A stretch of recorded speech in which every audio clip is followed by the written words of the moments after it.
The Dog Girl. The family was all about animals.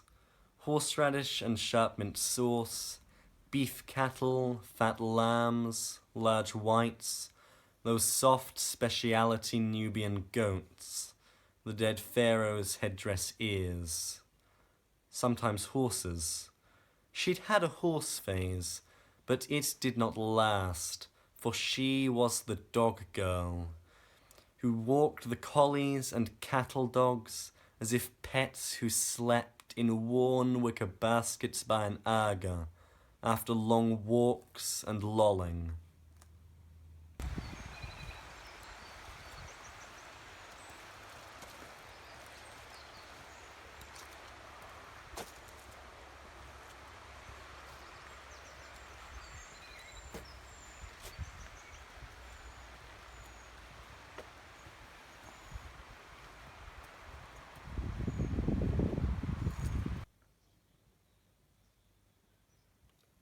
They were not, and as urgent tears never moved, warily, carefully she campaigned, even brought a beaten-down dog back, but it was a round-stomached, wormy thing with bent legs, and anyway, the owners, those red-haired girls from the bad home, came to collect it.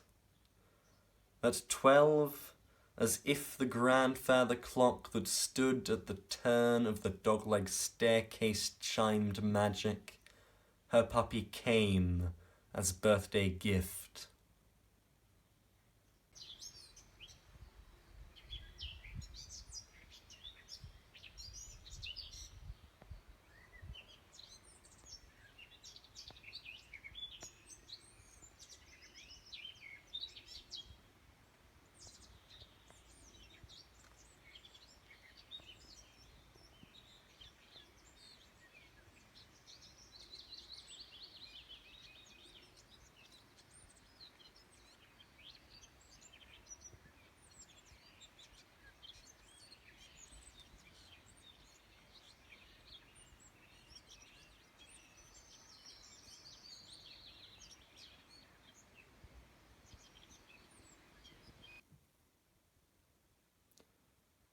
Pedigree, grey brindle, plate poor promise, the breed she'd dreamed. Biggest of all dogs, because they were a family who spoke with things. The dog was not sharp-tongued, and loved her best of anyone, which was the first time, and they moved as girl and giant shadow. Then a jealous brother. He was older, worked each hard day killing and cutting and dressing out, and so his voice was louder.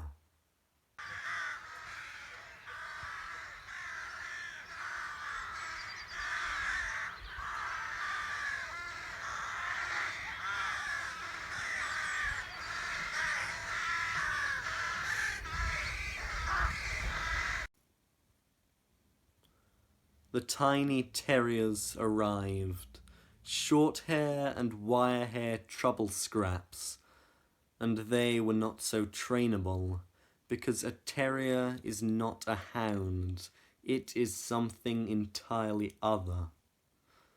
They lived outside, puppies in straw, with her fine big dog, and then the short hair got sick. The dog girl knew that this sickness would spread, and her great dog with his grand grown bones and gentle eyes would get this plague that was merciless and new and had no remedy. That evening she made her brother bring it in the house, which was a never thing, and on a large meat tray the tiny terrier laid out, dying messily. The puppy had lost control, and even after she cleaned it up, because she was the girl who did not kill, it still smelt of death which was the blood tang they all knew.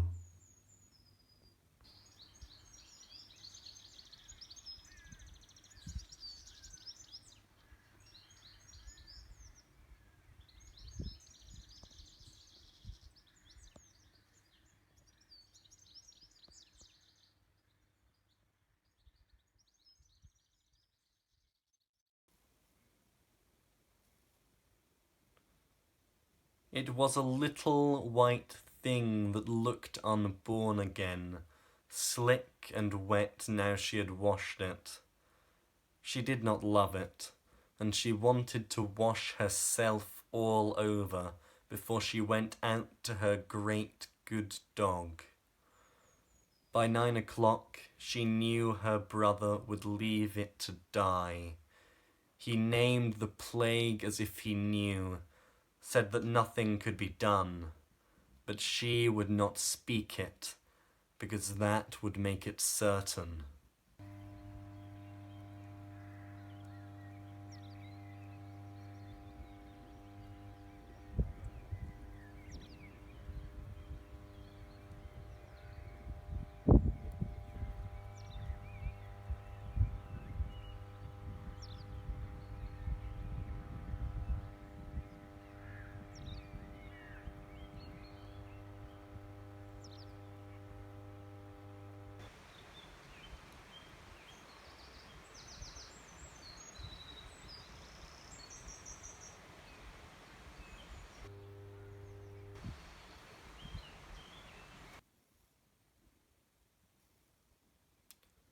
She went and changed the dog's straw, put the old out for burning. The family went through to their dark leather settees and laughter, but she stayed by the meat tray and looked round the kitchen, knowing the dog had to drink.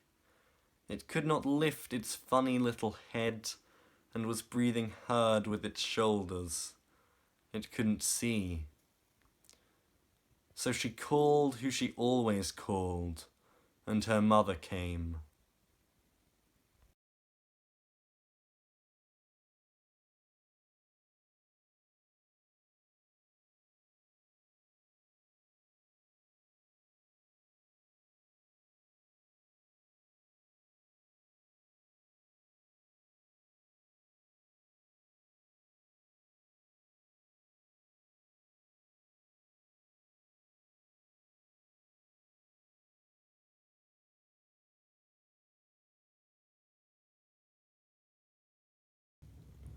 And her mother found a buried utensil in the back of a drawer, a fat pipette for gravy or dripping, that had a bulb that could suck water up, so she tried it, and lifted the funny head and dropped water into the little dog's mouth, and after a minute he was sick, and thus it continued all that night, which was a long night.